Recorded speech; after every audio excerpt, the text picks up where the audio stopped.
জানুয়ারি 2026-এর সর্বশেষ আপডেট অনুযায়ী দুবাই, সংযুক্ত আরব আমিরাত, কনসুলেট এবং ইমিগ্রেশন বিভাগ থেকে বাংলাদেশিদের ভিসার বিষয়ে বেশ কিছু গুরুত্বপূর্ণ পরিবর্তন ও কড়াকড়ি লক্ষ্য করা যাচ্ছে।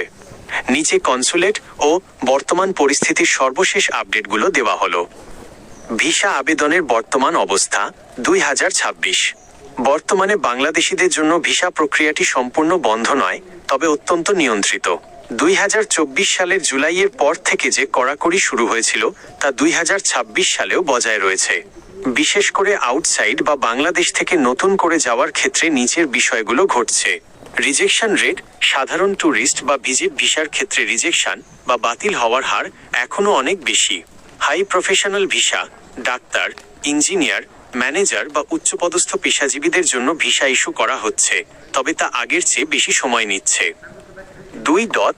নতুন আবশ্যিক নিয়ম, passport cover page.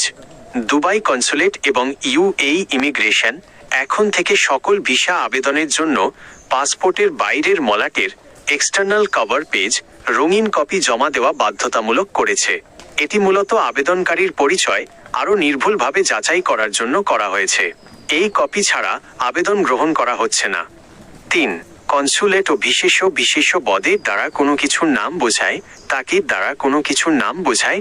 Service centre, Dubai কনসুলেটের অধীনে ভিসা সংক্রান্ত কাজের জন্য নির্দিষ্ট অনুমোদিত সার্ভিস সেন্টার, যেমন ফসওয়া গ্লোবাল, ব্যবহার করতে বলা হচ্ছে।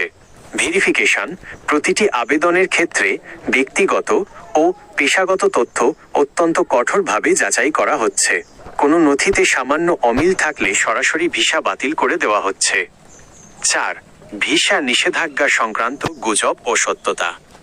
মাঝে কিছু সোশ্যাল মিডিয়ায় প্রচার হয়েছিল যে 2026 সাল থেকে 9টি দেশের, যার মধ্যে বাংলাদেশ আছে, ওপর পুরোপুরি নিষেধাজ্ঞা দেওয়া হয়েছে।